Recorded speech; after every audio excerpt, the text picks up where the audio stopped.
La revista de Opinión Democracia. Periodismo de verdad.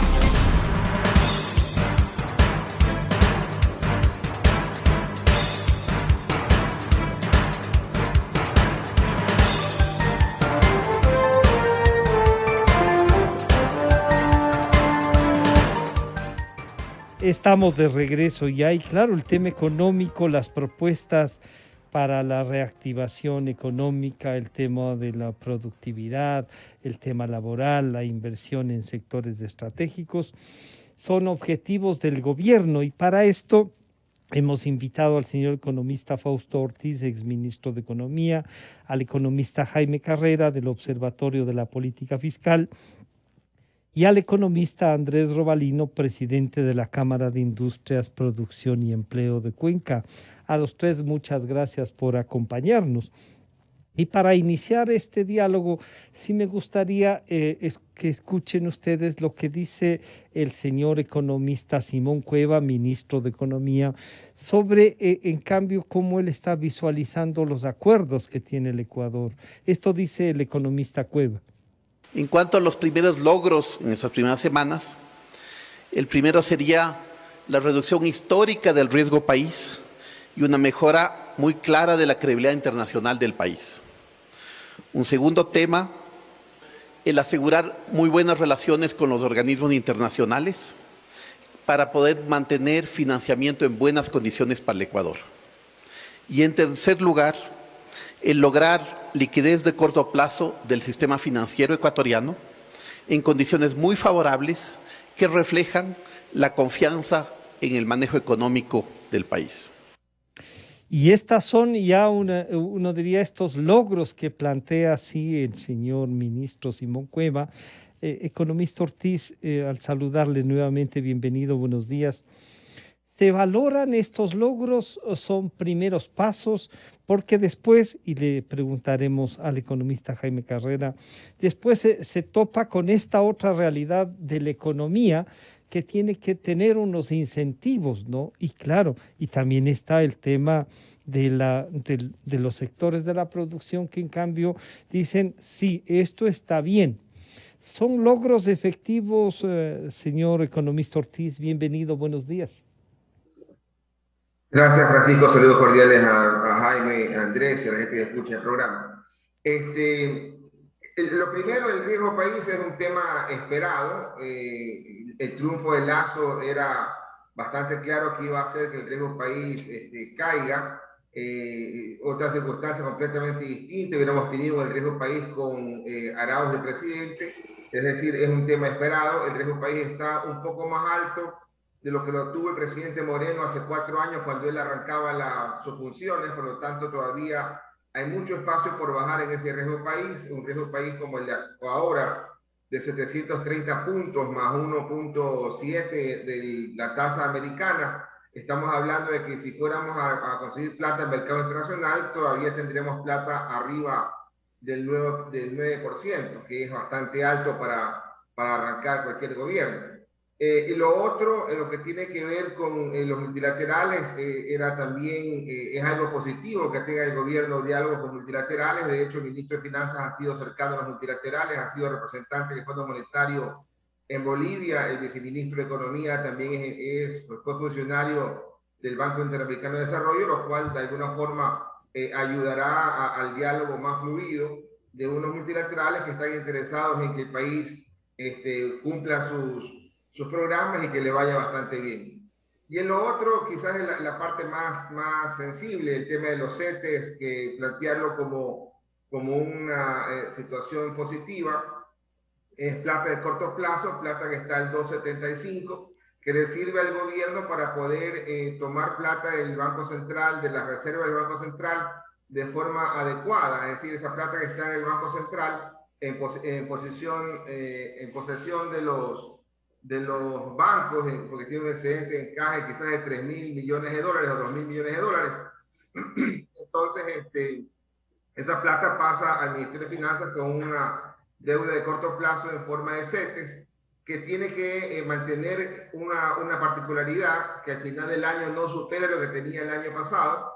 El año anterior a diciembre los CETES estaban en 3.000 millones de dólares, al mes de abril estuvieron en 2.750 y la idea es que estén bajando constantemente. Y para la banca también le sirve, en vez de tener plata en el Banco Central ganando cero, tendrá una plata ganando una rentabilidad de 2,75. Yo hubiera preferido que la banca canalice mucho más agresivamente la plata hacia la economía, en forma de crédito, en forma de facilidades para que la gente tome más créditos, que la economía se reactive desde la banca mucho más fuerte. Pero hay sus urgencias en la parte fiscal y eso es importante también destacar, que al menos cuenta con recursos para poder enfrentar los pagos de este mes de junio. Claro, al saludar nuevamente al economista Jaime Carrera, estos tres logros que, digamos, señala el ministro Simón Cueva, nos llevan a lo que ha dicho el economista Ortiz, incluso a tener esta liquidez que puede financiar el mes de junio. O sea, pero ¿y qué pasará con julio? ¿Y qué pasa con las otras actividades? ¿Qué dificultades puede encontrarse frente a estos tres primeros logros de no un mes, sino van a ser la tercera semana de gobierno? Economista Carrera, Jaime, bienvenido, buenos días. Buenos días, Francisco. Buenos días a la audiencia. Un saludo a Fausto y a Andrés. Lo que ha anunciado Simón Cueva, evidentemente que son pasos adelante. La visión del gobierno es absolutamente clara en cuanto a tratar de arreglar los temas fiscales, atraer inversiones, firmar un acuerdo con el Fondo Monetario. Pero lo que este rato está tratando de hacer el gobierno es sobrevivir sobre las grandes carencias que tiene. Colocar CETES con el sector financiero privado. Eso evidencia la iliquidez aguda que tiene la caja fiscal. Si son CETES a 4 meses, seguramente pensarán redimirlos o pagarlos con los desembolsos del Fondo Monetario que hayan una vez firmado el acuerdo. O se hará rollover después, pero evidentemente que ese dinero del sistema financiero en el futuro lo va a necesitar para dar créditos. Este rato el sistema financiero tiene dólares en el Banco Central porque tiene liquidez, porque no hay demanda, porque la economía aún no se activa. Después de eso tendrá que irse utilizando. En todo caso, es una medida demasiado extrema, coyuntural, para tratar de darle liquidez al fisco. En cuanto al riesgo país, pues ese continúa elevado. Inclusive a pesar de que el precio del petróleo está por encima de los $71, el riesgo país incluso subió unos puntos el día de ayer. Eso evidencia que todavía los mercados tienen que apreciar en el futuro qué dirección económica real ya sigue el gobierno. Esperarán el acuerdo con el Fondo Monetario, un plan económico más coherente, que dé credibilidad, que dé certezas para bajar el riesgo país. Mira tú que el riesgo país en el Perú este rato, a pesar de la ganancia de Castillo, está por debajo de los 200 puntos, ¿no? Entonces el Ecuador tiene un largo camino por recorrer para bajar el riesgo país a niveles de Colombia, de Perú, al menos, y aprovechar ese riesgo para bajar inversiones. Y esto es para atraer inversiones.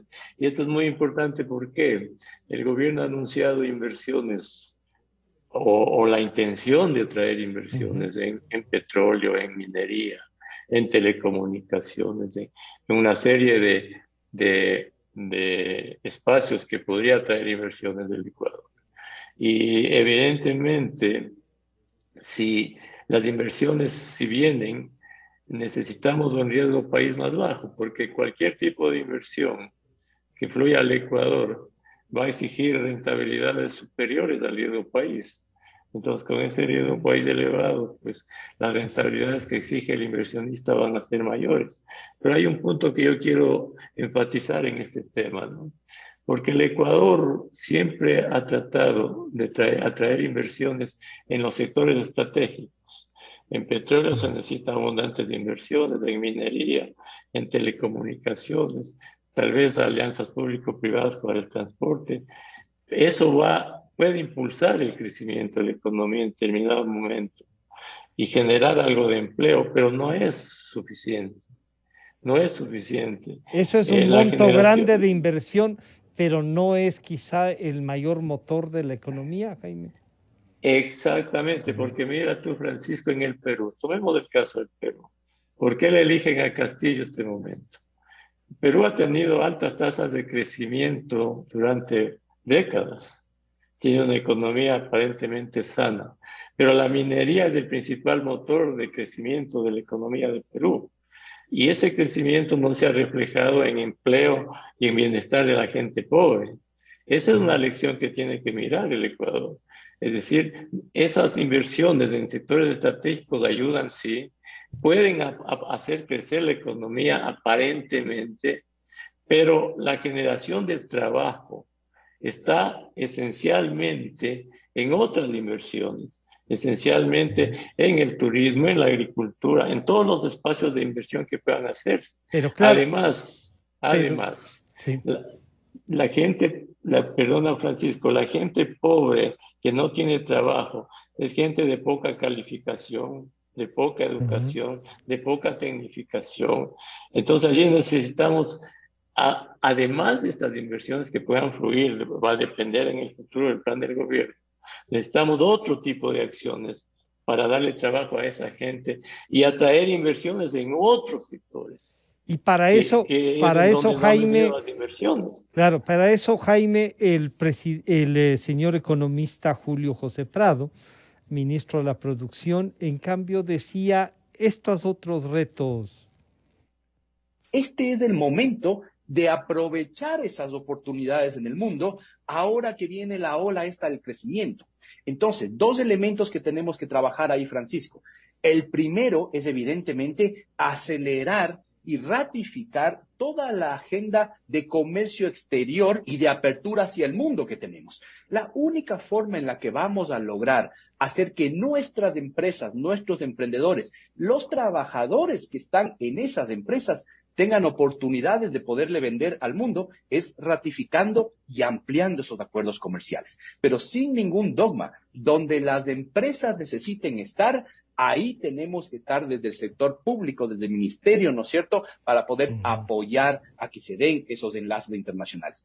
Y lo segundo, Francisco, ¿cuándo vamos a estar listos, dice uno, para aprovechar esas oportunidades? Nos hemos olvidado de trabajar durante demasiadas décadas y sin duda durante los gobiernos anteriores en la agenda interna de productividad, de competitividad, de desarrollo industrial. Vamos a hacer la agenda de competitividad industrial más importante que se haya hecho hasta la fecha. Apertura con desarrollo interno para que esas empresas, obviamente, sean las que puedan aprovechar las oportunidades. Si no, no existe, obviamente, ¿no?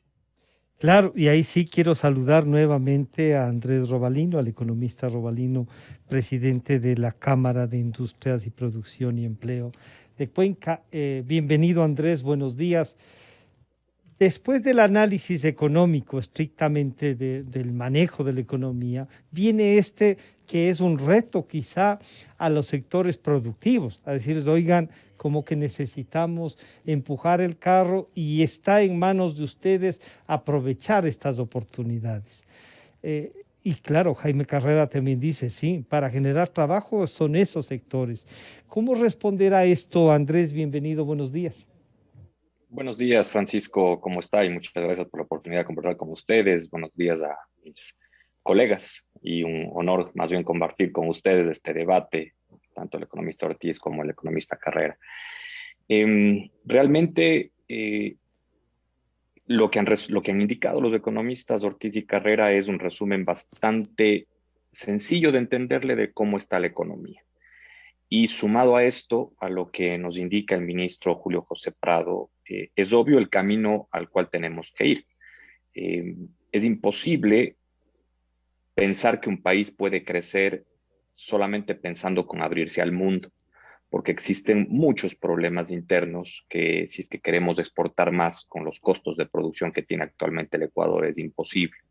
Es la visión que se tenía antes, solamente abrir mercados, que estaba muy bien, esa agenda, pero por el otro lado, la agenda de competitividad y de productividad no dio un solo paso y era cada vez más costoso producir en el país. Tanto el economista Ortiz como el economista Carrera conocen más de esta información, pero la inflación del Ecuador en dólares comparada con la inflación en dólares de Estados Unidos es muy superior a la ecuatoriana. Eso ha hecho que los productos ecuatorianos sean más costosos que los productos importados. Si a eso le sumamos los factores de producción que son cada vez más costosos, han sido cada vez más costosos, pues la competencia del producto ecuatoriano comparado con el importado en el mercado nacional ha sido muy compleja. Si es que eso queremos llevar a la exportación, pues es aún más difícil. Y voy a tomar las palabras que indicaba el economista Carrera.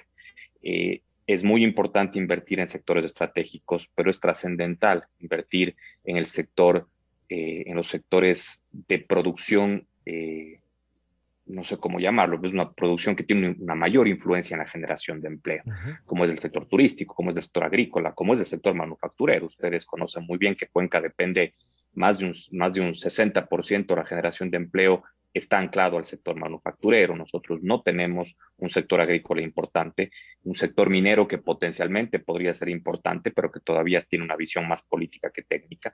Entonces, realmente hay que ponerle el interés y la atención, como bien indica el ministro Julio José Prado, a la competitividad, a la productividad. La productividad es esencial, especialmente en el tema relacionado a la capacitación técnica. También la parte relacionada a la innovación tecnológica. No puede ser posible que la maquinaria en el Ecuador se siga pagando aranceles, maquinaria que no se produce en el país. Lo mismo sucede con algunas materias primas y inclusive hay productos terminados de esas materias primas que no pagan arancel para ingresar al país. Entonces, existe una contradicción en si es que se quiere o no se quiere incentivar a la producción nacional. Todo eso se tiene que transformar en hechos. Todavía siguen siendo palabras, compromisos, propuestas del gobierno nacional. Estamos seguros que se ejecutarán, pero para que ese famoso riesgo país baje a niveles como son de nuestros vecinos Colombia y Perú, se tienen que transformar en acciones, lo que hasta el momento son propuestas, son compromisos. En el tema laboral, otro tema sumamente complejo que tiene también influencia política, se tienen que tomar decisiones. Entonces, son varios problemas que tiene que solucionar el gobierno nacional en temas económicos, macroeconómicos, pero también en temas productivos. Obviamente, el sector productivo tiene que ser parte de la solución, tiene que apoyar el desarrollo, tiene que apoyar la generación de empleo. Somos los llamados a responder a esta necesidad de cubrir esos más de 6 millones de personas que no tienen un empleo adecuado en el país, pero se necesitan y se van a requerir políticas públicas, tanto en la parte del Ejecutivo como del Legislativo, para que sea sencillo poder generar ese empleo y que el Ecuador comience con un proceso de crecimiento sostenible y sustentado. Economista Ortiz, entonces esto es un engranaje. Si bien lo que puede hacer desde economía puede ayudarnos a bajar los costos, sobre todo del dinero, tiene que resolverse también temas legislativos en cuanto a lo laboral, por ejemplo, pero la productividad y la competitividad son también un reto. Desde el Ministerio de Economía y desde su experiencia, ¿qué más puede aportar este ministerio para que esto se dé? Como decía el economista Carrera, hay que preocuparnos de ese trabajo y claro, también el economista Robalino nos ha dicho, sí, hay que generar trabajo y ahí tenemos a lo mejor cómo recaudar más dinero porque hay trabajo y quienes puedan pagar. Economista Ortiz. La luna de miel es una etapa importante en el gobierno, ¿no? Usualmente se plantea que esta dura 100 días. Y en esa época inicial la gente respalda. De hecho, el presidente Lasso tiene una aceptación elevada, quizás de las más altas para arranque de gobierno, de acuerdo a las cifras que salen publicadas en prensa. Y hay que aprovechar el momento para tratar de pasar algún tipo de cambios que pudieran ser mucho más complicados hacerlo después, cuando ya la situación se vuelve un poco más compleja. Hay cosas que habrá que pensar en lanzar a la Asamblea, el tema tributario. pero eso podría llevar al desencanto, ¿no? Porque la gente tiene la expectativa de que el gobierno nuevo, el gobierno de Lazo, no va a necesitar incrementar ningún tipo de impuestos y más bien las reformas tributarias que debería enviar a la Asamblea serían aquellas que permitan bajar impuestos, ¿no? Bajar el IVA, bajar el impuesto a la renta, eliminar el 2%, y algunas otras cosas en ese sentido, que es la expectativa de la gente. Sin embargo, empieza a sonar un poco contracorriente lo que el ministro Cueva, yo creo que correctamente plantea, que hay que arrimar el hombro, que no le va a tocar arrimar el hombro a las personas que tengan menores ingresos, le tocará arrimar el hombro a las personas que tengan un ingreso más alto, a las empresas grandes, a los grandes patrimonios, parece empezarse a escuchar, pero eso puede empezar a chocar con la expectativa de las personas de que no quieren el tema de impuestos. Y entonces, si hay que tratar de equilibrar, uno diría, en estos días tiene la oportunidad el Ministerio de Finanzas de hacer un informe para indicar que pudiera bajarse el 5% de salida de capitales a 1% de forma gradual o a 0% de forma gradual para empezar en lo que resta del año con un impuesto a la salida de divisas un poco más bajo, y los aranceles, que también son otra de las medidas económicas que también podrían ir sin necesidad de la Asamblea para apoyar al sector industrial, para apoyar el tema de reactivación económica, algún tipo de medidas en ese sentido pudieran ayudar a pasar un mensaje inicial de que el gobierno quiere bajar la carga impositiva y después tendrá que ir a compensarla, ¿no? Pero creo que es importante y es básico aprovechar estos momentos de arranque para poder pasar medidas que la gente está interesada en escuchar y luego la Asamblea en estos primeros días pueda encontrar espacio para lograr las votaciones que necesitan para pasar leyes en el campo tributario, que creo que es más sencillo aún que en el campo laboral. El día de ayer conversábamos y estaba con nosotros el economista, el doctor Espinosa, y nos decía, hay que recaudar más, y se puede recaudar más porque si solo revisamos, decía él, las 100 mayores empresas que pagan impuestos en el Ecuador, ahí vamos a encontrar como 2.000 millones de dólares que no se cobran. Esto que a veces puede sonar a ficción, Jaime, 2.000 millones de dólares se dicen rápido, pero si es que están evadiendo, ¿cómo enfrentar? Y claro, lo que dice Fausto Ortiz es cierto. Se puede plantear bajar el impuesto a la salida de capitales gradualmente. Se pueden plantear también otras reducciones, pero ¿y esa plata que queda ahí y que sí producen estos impuestos, cómo se la reemplaza? ¿Y cómo si se puede elevar la recaudación tributaria, Jaime? Bueno, sí, es una tarea compleja, ¿no? La señora que hoy está en el SDI es la señora que estuvo antes, ¿no? Y varios años. Y evidentemente que si hay unos recursos importantes de recaudar por evasión tributaria, me imagino que ella ya debió haberla hecho, ¿no? Entonces no es fácil incrementar recaudaciones por evasión. Algo se tendrá que hacer y se tendrá que hacer mucho. Algún momento le escuché al presidente decir que él conoce quienes no pagan impuestos y en verdad lo conoce. Hay un tema muy importante que hay que relevarlo en el país. Creo que el presidente Lasso tiene absolutamente claro que debe reducir el déficit público y debe reducir el gasto público y debe hacer crecer la economía con inversiones privadas. Me parece que esas son líneas esenciales en el devenir económico del país. También lo tienen claro que la dolarización es una fortaleza en el futuro para atraer inversiones y el resto de elementos que hemos mencionado. Ahora no es fácil equilibrar dentro de un programa fiscal reducciones de impuestos y obtener recaudaciones tributarias, a lo mejor vía vía reducción de exenciones, de exoneraciones y también de fortalecer los controles para reducir la evasión fiscal. No es bueno tener números, porque he escuchado en entrevistas que lanzan números fácilmente, ¿no? 2.000, 3.000, 4.000, 5.000 millones de dólares y que con eso se arreglan las cosas. No, lo correcto va a ser realmente esperar cómo se encamina el acuerdo con el Fondo Monetario Internacional. El gobierno tiene que presentar el presupuesto de este año hasta agosto y las metas y los números de ingresos, gastos, déficit de ese presupuesto tendrán que estar incorporados en el acuerdo con el fondo en las metas de este año. Y también el presupuesto del próximo año tendrá que atender o insertarse dentro de ese programa. Allí vamos a ver con números reales hasta dónde el gobierno puede llegar con credibilidad y con certeza en cuanto a las metas de déficit fiscales en todo el sector público y en el presupuesto del Estado, que es donde más problemas existen.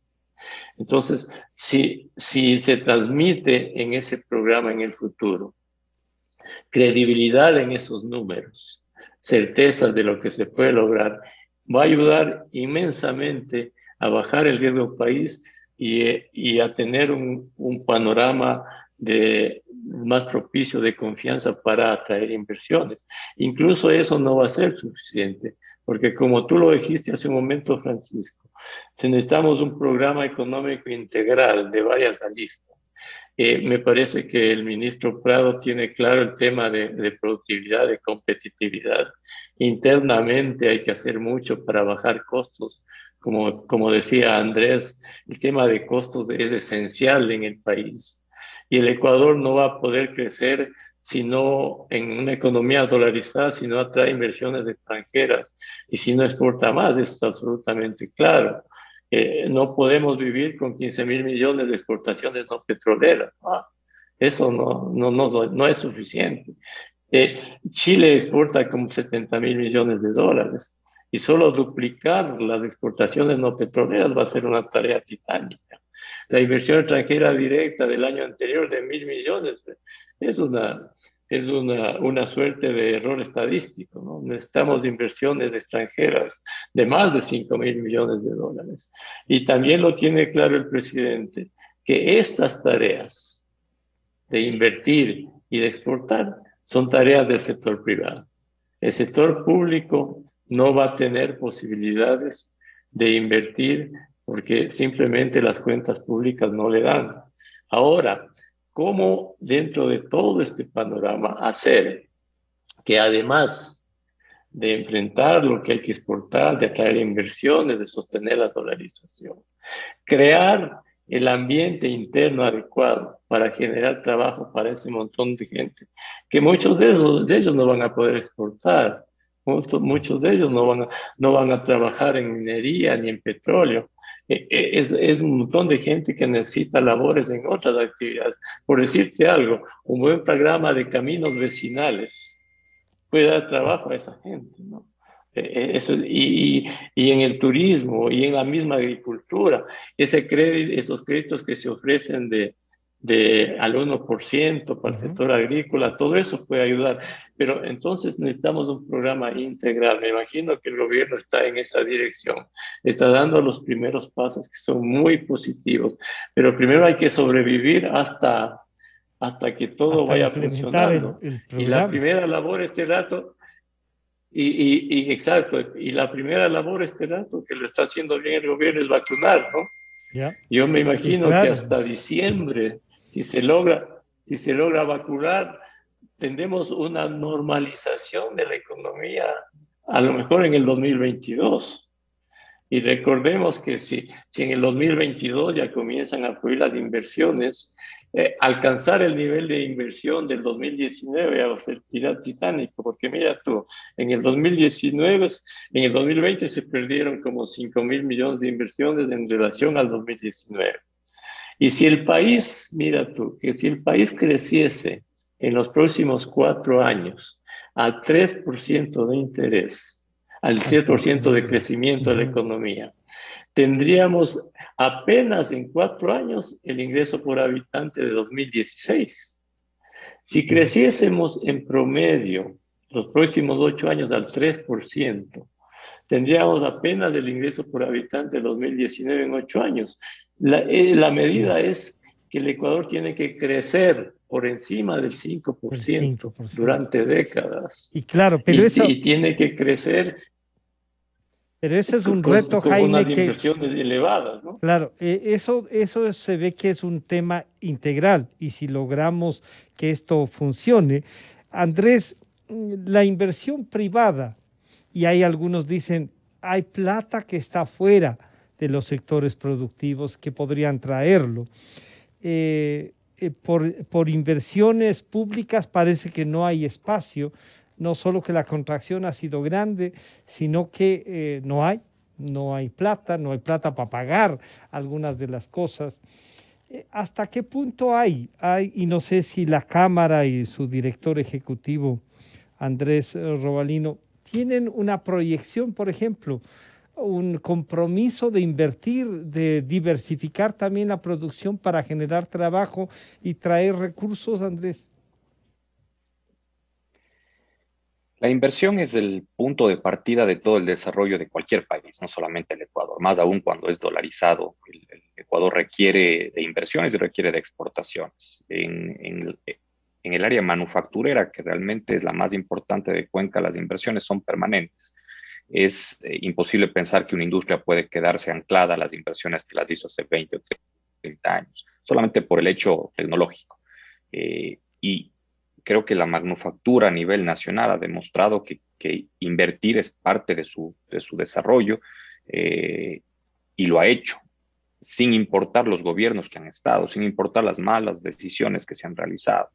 Yo le voy a poner, Francisco, un ejemplo. El sector de cerámica, que es uno de los más importantes del país, ha invertido un poco más de 50 millones de dólares en los últimos 4 años, específicamente en tecnología y en mejoramiento de calidad de los productos.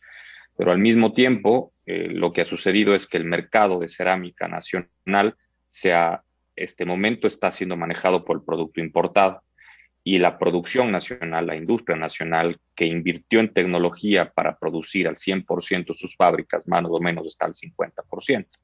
Entonces, aunque una industria quiera invertir, aunque una empresa quiera invertir, si no es apoyado por política pública, por reglamentaciones, por normativas, por leyes que apoyen esa inversión, lo que sucede es que esa inversión se transforma en un mayor problema que tienen que enfrentar las empresas, porque debemos estar conscientes que los problemas internos que tiene el Ecuador en temas de competitividad, productividad, como bien dijo el economista Ortiz, en temas tributarios, también en temas laborales, nos hacen perder ese camino que sí han ganado otros países. Nuestros principales competidores en el mercado nacional, como son China especialmente, ni se diga, nadie puede competir en el mundo con China.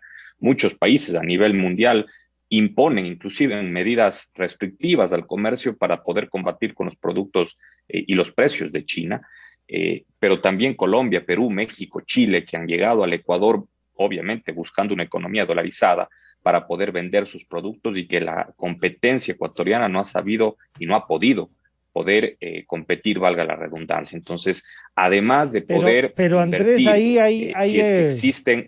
Pero Andrés, ahí habría que tomar en cuenta, entonces el sector privado siempre va a necesitar resguardo para poder producir y competir. Algo entonces está faltando también. No le llamemos resguardo.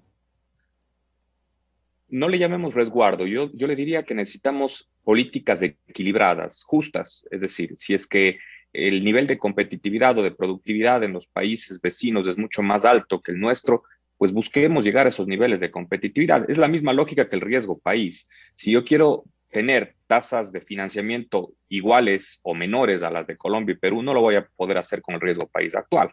Entonces es la misma nivel de competencia, pero en otra variable. Ahora hablamos de productividad. Yo quiero vender el producto ecuatoriano en el mercado nacional y exportar, pero mi productividad es mucho más baja que la productividad del mismo sector en Colombia.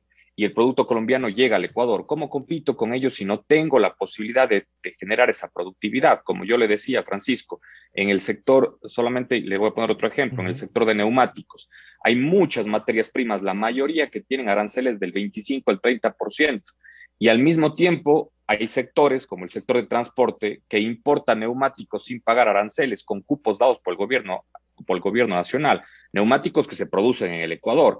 Entonces, no existe una justicia en poner un arancel a una materia prima que le afecta a la producción nacional y al mismo tiempo se le da un arancel de beneficio o arancel cero a un sector que termina vendiendo ese neumático en el mercado nacional. Obviamente ahí hay un desequilibrio en el mercado que se tiene que equilibrar, y eso es decisiones políticas, esa es decisión pública que tiene que tomarse de manera urgente. Esa es la única forma de equilibrar las competitividades y las productividades, tanto el producto nacional como el producto importado.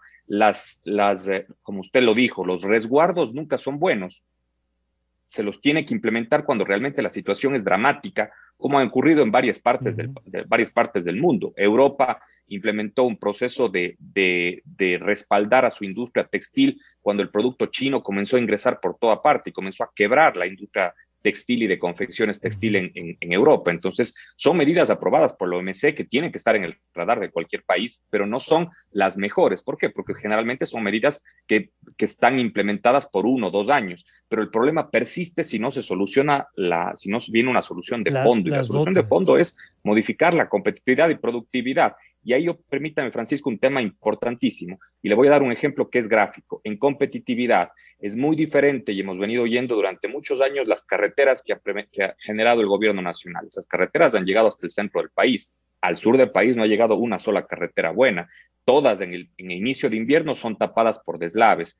Entonces, actualmente el transporte, y esto es muy, muy importante para la exportación, el transporte de un contenedor, solamente el transporte China-Guayaquil vale igual que Guayaquil-Cuenca. Ese es el costo que tiene que aguantar un exportador para traer un contenedor vacío de Guayaquil y llenarlo para exportarlo a Guayaquil o enviarlo a Guayaquil para exportación. Claro. Esa situación tiene que cambiar, si no, caso contrario, no vamos a lograr. Ahí hay una cosa, y que el anunciado, como recordaba el economista Carrera, el presidente Lasso ha dicho: hay que hacer esa carretera, hay que hacer una autopista, y la tendrá que hacer el sector privado porque plata el sector público no tiene. Pero, Fausto, ahí entonces tenemos unos 2 conflictos. No sé si hay, y de la experiencia de ustedes, si hay la posibilidad de contraer más la inversión pública y entregarle solo al sector privado. No sé si están preparados. Algunos dicen también en temas de carreteras hay que echar mano del financiamiento internacional.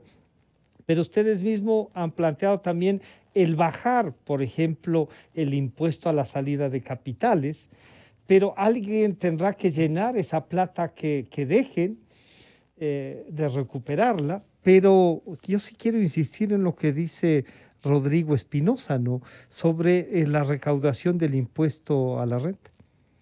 Yo creo que hay muchas posibilidades para llegar a tener un superávit fiscal sin incrementar impuestos. Mire, por ejemplo, doy una cifra. Si en el Ecuador se decidiera hacer un análisis de lo que pagan las 100 empresas más grandes de impuestos, tenga plena seguridad, Panchito, que hay una evasión que debe superar los 2.000 millones de dólares. Eso es lo que hay que hacer. Y ahí está, o sea, 2.000 millones de dólares, y como decía Jaime, no se puede arriesgar ciertamente a decir solo así, y más aún está una directora del SRI ratificada. Quizá a lo mejor entonces no debieron haberla ratificado si la conciencia fuese que hay evasión, Fausto. Sí, es clarísimo el mensaje suyo final, ¿no? Ojalá en el ministerio, perdón, en el SRI pusiera en una persona que tuviera esa expectativa. Yo creo que es irreal, pero esa expectativa de que se puede recaudar 2.000 millones de dólares más de un solo plumazo. Digo, yo creo que es irreal porque si es que eso estuviera ocurriendo, significaría que hay una situación oscura atrás en el tema de pago de impuestos en el sector empresarial. que no creo que la evasión pudiera estar en esos niveles o que la ilusión tributaria pudiera estar ahí. Pero sí creo que hubiéramos esperado un cambio, ¿no? Un cambio para tratar de hacer algo distinto con alguien diferente, porque es difícil lograr algo distinto con los mismos, digamos. Pero en todo caso, todavía tiene espacio el presidente Lasso para poder buscar una persona que vaya con una meta clara de mejorar la recaudación como alternativa inicial al hecho de simplemente ir a buscar más impuestos. Y hacía un comentario en ese campo, ¿no? El año 2019, en el mes de junio, se recaudaron 914 millones de dólares. En el año 2020, en el mes de junio, se recaudaron 764 millones de dólares. Y hasta el día de ayer, en el mes de junio también de 2021, se llevan recaudado algo así como unos 650 millones de dólares. Lo más probable es que este junio pueda superar fácilmente el junio del año pasado de pandemia y quizás también aumente y supere el junio del 2019, lo cual pasa un mensaje interesante de que la economía empieza un poco a reactivarse, empieza un poco a tener más actividad y que pudiera eso darnos una buena expectativa del dinamismo.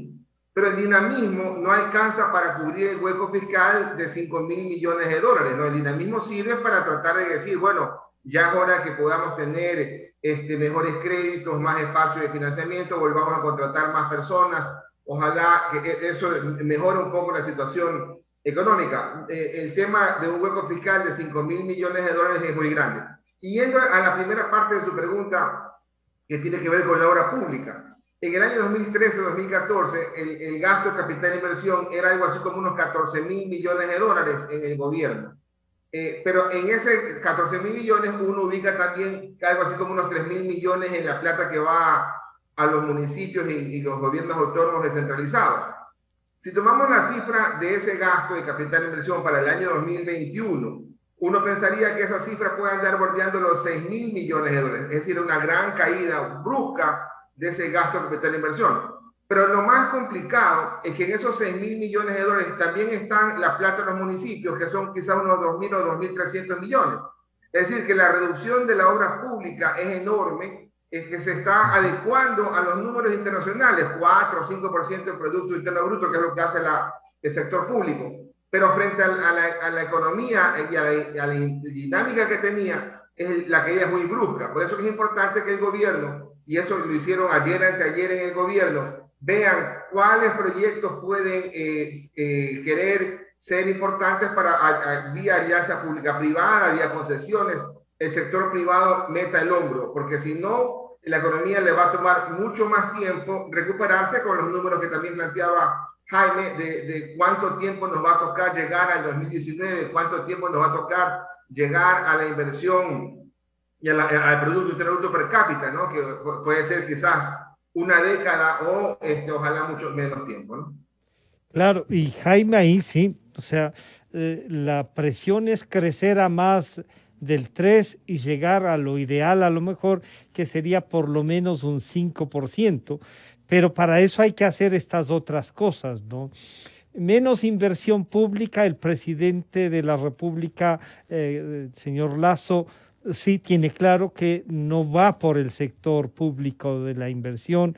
Fausto nos dice, sí, ha sido drástica la contracción, porque también en los sectores de los gobiernos seccionales, municipios, consejos provinciales, casi no hay inversión, están gastándose solo en sueldos y salarios. Y también entonces eso debería llevarnos a repensar todo esto en este gran proyecto nacional, Jaime. Yo creo que ese es el punto fundamental, Francisco. Bueno, el gobierno tiene una tarea de equilibrista muy, muy complicada. ¿Cómo hacer para reducir costos que permitan que el sector privado sea competitivo, ya bajando aranceles, ya reduciendo el ISD, y a la par encontrar recursos para compensar esas reducciones, además de hacer otras cosas para que el sector privado sea más competitivo? El tema de del salario mínimo vital es complicado, los costos internos son complicados. Pero en el tema ya fiscal, equilibrar, reducir impuestos y aranceles y tener más ingresos para mantener a la raya el déficit o bajarlo y tener un programa fiscal sostenible que es fundamental en los próximos años, la sostenibilidad fiscal fundamental. Entonces allí tenemos un problema serio, Francisco, es tener una reforma tributaria que tome todos estos problemas y que no produzca lo que se produjo en Colombia, la ingobernabilidad. Entonces tú topaste un tema fundamental, que es cómo unir al Ecuador, a todo el Ecuador, empresarios, trabajadores, sectores sociales, en torno a un objetivo común. Y el objetivo común es crecer a tasas elevadas, generar trabajo, tener sostenibilidad fiscal. Entonces, ¿cómo hacer, cómo encontrar ese consenso? ¿Cómo inspirarle al Ecuador para llevar a toda la sociedad en esa dirección? Porque Francisco, lo que vive el Ecuador, a lo mejor me temo no está realmente dimensionado, pero la crisis que tiene el país es una crisis única, es una crisis de los últimos 100 años, quizá la peor, y necesitamos como Ecuador unirnos para como Ecuador superar esta crisis. Jaime, haciendo cada uno lo que tiene que hacer. Ahí puede pasar una cosa que sí, me parece que la dimensión de la crisis no está tomada y a veces los mensajes, siendo positivos desde el Ejecutivo, no terminan por darnos una realidad exacta de la enorme crisis que vive el Ecuador.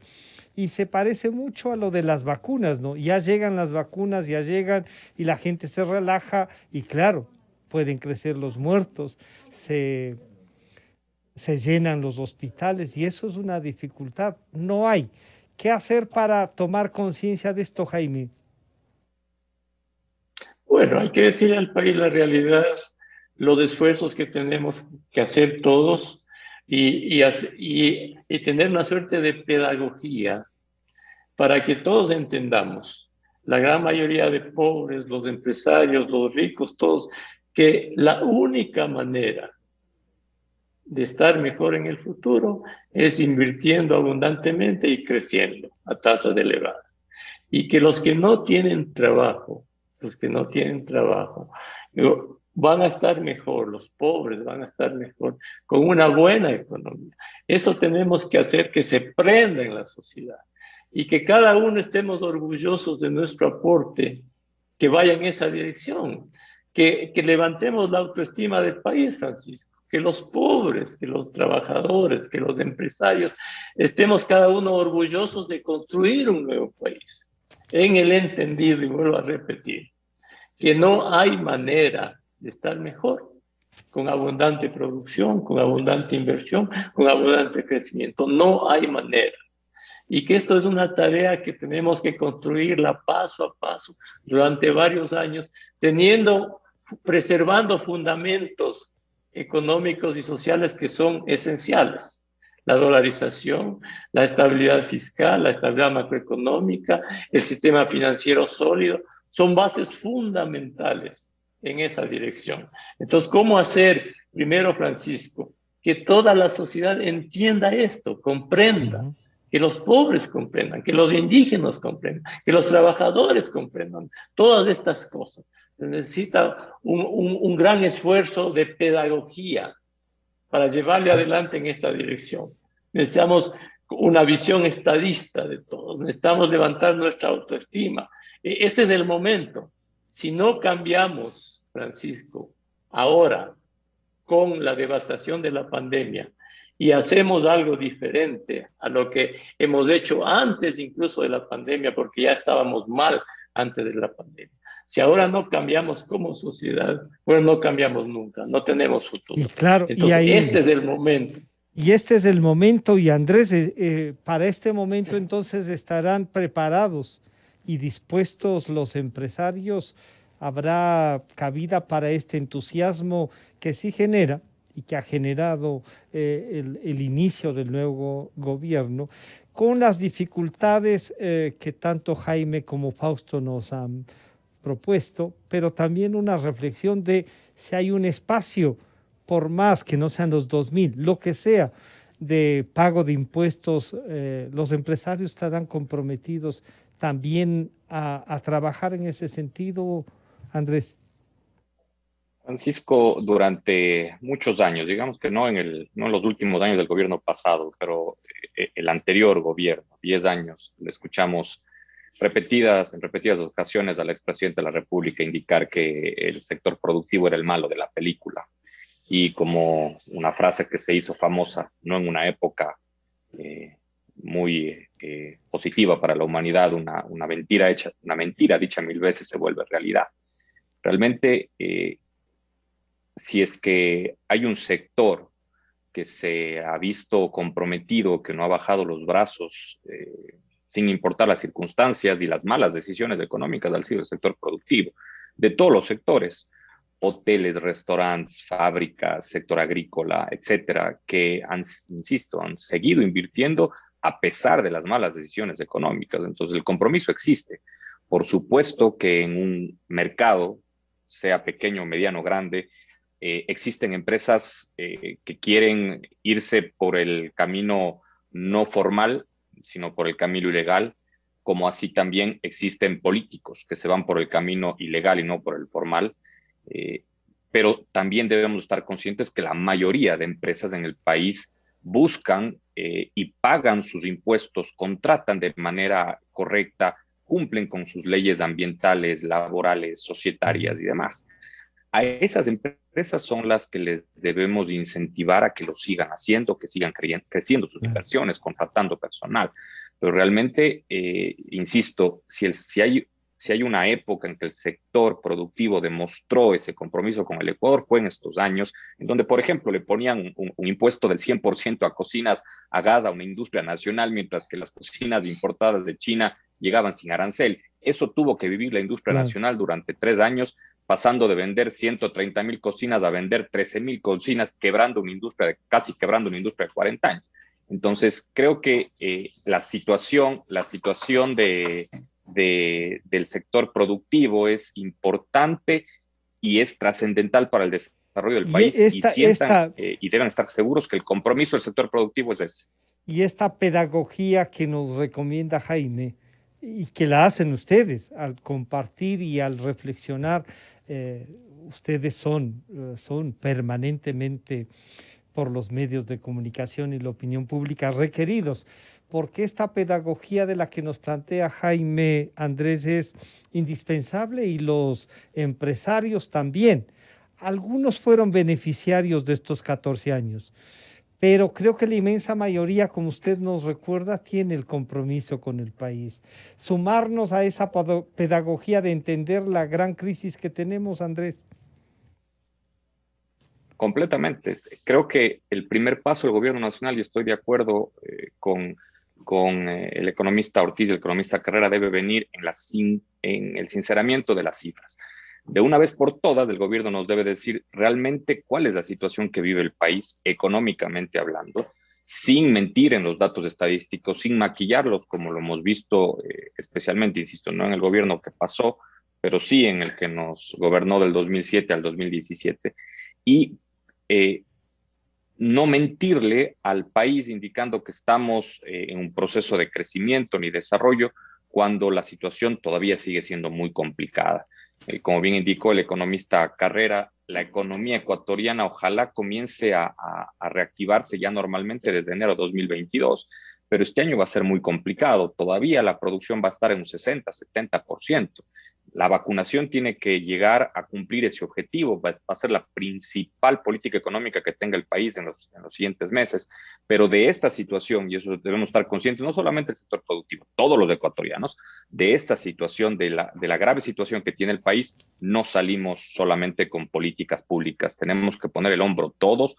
No hablo de un tema económico, sino hablo de cumplir las leyes, de ser parte, de ser ciudadanos honestos, de ser ciudadanos con principios y que eso venga de todos, desde el ciudadano de a pie, del micro, del mediano, del pequeño, del gran empresario, y de esa forma vamos a hacer un país, insisto, con un desarrollo sostenible y sustentable. Muchísimas gracias al economista Fausto Ortiz, al economista Jaime Carrera y al economista Andrés Robalino. Gracias por compartir y hacer esto que, sí, ustedes lo hacen y lo hacen bien, esta pedagogía. Sí, perdón. Gracias, Fausto, gracias, Jaime, gracias, Andrés. Un gusto saludarles. Gracias. Por Igualmente, ahora Francisco, estamos terminando ya este trabajo de hoy, martes 15 de junio del 2021. Nos encontraremos el día de mañana, como suele decirnos Gonzalo Rosero, siempre buscando la verdad. Hasta mañana entonces.